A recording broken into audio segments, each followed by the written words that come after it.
Hey guys, what's going on? Welcome back to another video. So today we are going to be talking about Pointe du Hoc. Ignore everything else right here. This is Pointe du Hoc.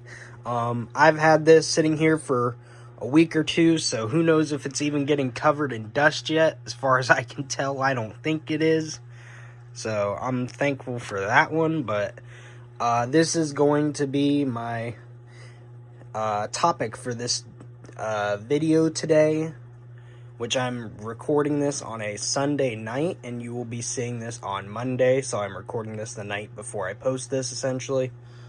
So we're going to get into the history of Pointe du Hoc, mostly just World War II and all that, nothing, before that. Just, its purpose in World War II, the battle, stuff like that. So hopefully that doesn't take too long, and yeah, we're going to get into it. Pointe du Hoc was the location of a series of German bunkers and machine gun positions prior to the invasion of Normandy on June 6, 1944. The Germans fortified the area with concrete casemates and gun pits. On D-Day, the U.S. Army Rangers attacked and captured Pointe du Hoc after scaling the cliffs. U.S. generals, including Dwight D. Eisenhower, had determined that the place housed artillery that could slow down nearby beach attacks. When the Rangers began suffering heavy losses at Pointe du Hoc, brief consideration was given to sending in the 84 Marines aboard the battleship USS Texas on the morning of June 7th. At the last minute, word was passed down through the Army chain of command that no Marines would be allowed to go ashore to support the Rangers. At the end of the two-day action, the initial Ranger landing force of 225-plus men was reduced to about 90 fighting men. In the aftermath of the battle, some Rangers became convinced that French civilians had taken part in the fighting on the German side, and a number of French civilians accused of shooting at U.S. forces or of serving as artillery observers for the Germans were executed. So now that we got through the history of Pointe du Hoc, this is my mock that I did. We're going to get into it here in just a minute. I'm going to throw up a few pictures of Pointe du Hoc, historical pictures. I'm going to throw one up of Pointe du Hoc today. And I'm going to throw one up of some U.S. infantrymen. I can't remember if they're Rangers. I believe they are Rangers. I'm going to throw a picture of them climbing up a rope after the Pointe du Hoc was captured.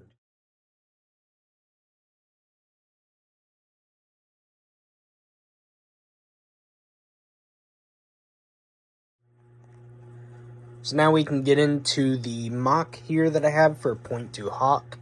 So one thing I want to point out is that the cliff size, I believe for this build and my Omaha Beach build I did a while back, is actually really similar in height. I believe it's like 15 bricks tall, which I believe is the same height as my Omaha Beach mock, which in real life, the Omaha Beach cliffs, I believe, were like 100 feet high. And for the cliffs of Pointe du Hoc, they were like 110, I believe, if memory serves me correct. Please, if I am wrong about that, let me know down below in the comments.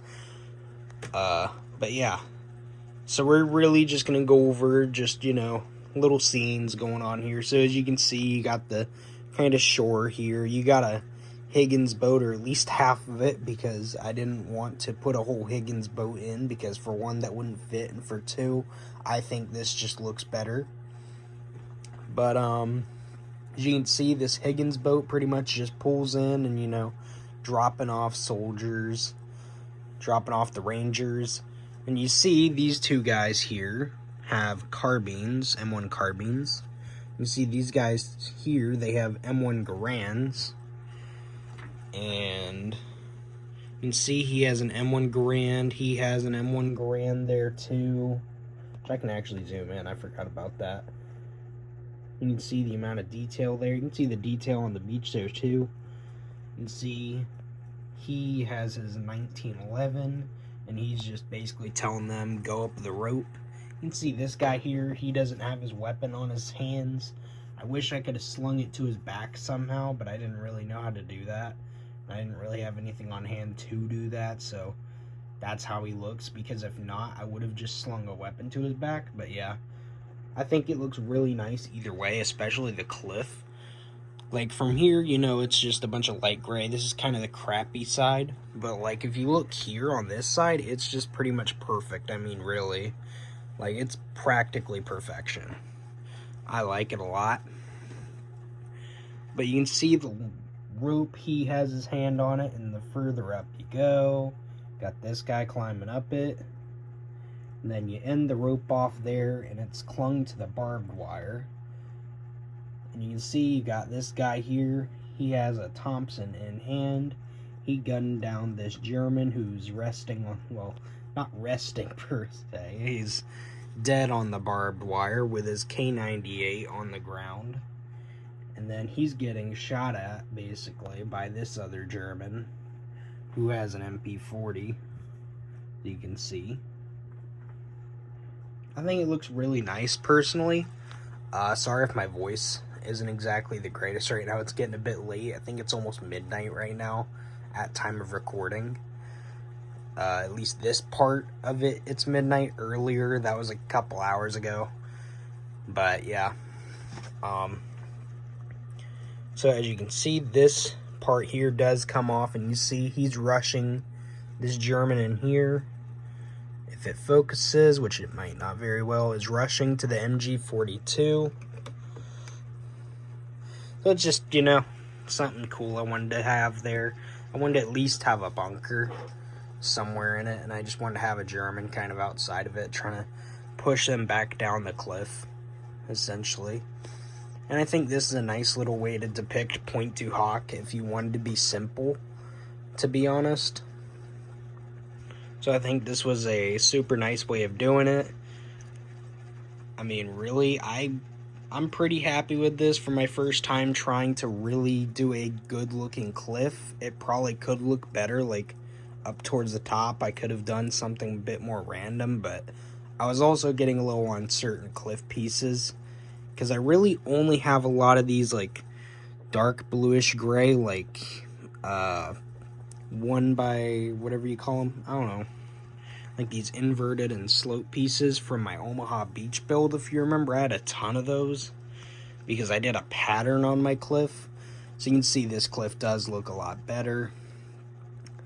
But yeah, I think one build I want to do, hopefully, maybe not by the end of the year, I'm not too sure yet when I'm going to do it, but either A, probably like next year, early next year, like spring or something like that.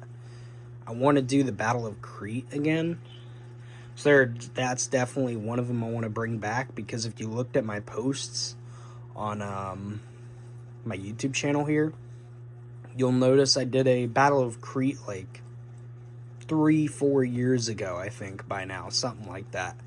And I went and just made a post showcasing it, because obviously this channel wasn't around back then, but, you know, I still did that build back then, you know. It wasn't too bad, but I definitely feel like I could do better, so we'll see. I might try it. But, yeah. I don't think there's really much else to go over. I think that's really it. So I'm probably going to record a short or two to promote this and probably go to bed. But yeah, hopefully y'all enjoyed this. Also want to say thank y'all for the support. As I'm recording this part of the video, we are at 206 subscribers with 87,000, almost 500 views, I believe. 87,500 views, almost, somewhere in that range. I think we're at like 87,494, something like that. I'm not too sure, so I want to thank y'all for that. A lot of the support I've had recently, it's amazing. I mean, seriously, it's astonishing to me, because I started this channel back in January, but like I didn't make my first video until March, and that video came out March 19th, and it's still up if you want to watch it. It's just my introduction video.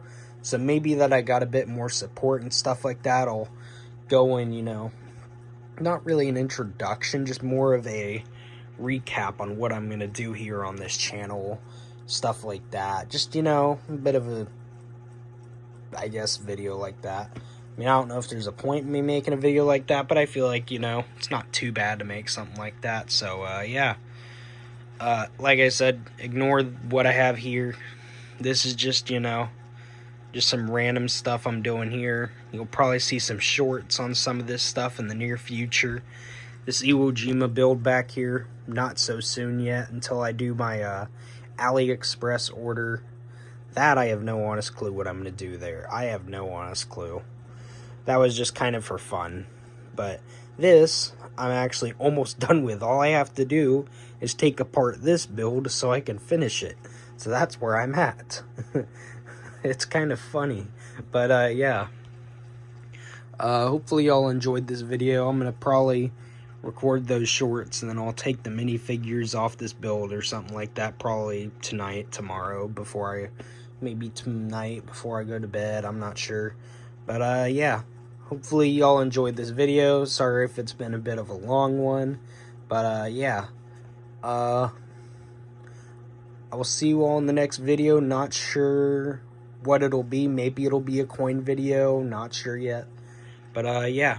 That'll be releasing later on this week. If I do, it's going to be on my dollar coins, which are US coins, which will probably end up being a short one because I don't have that many.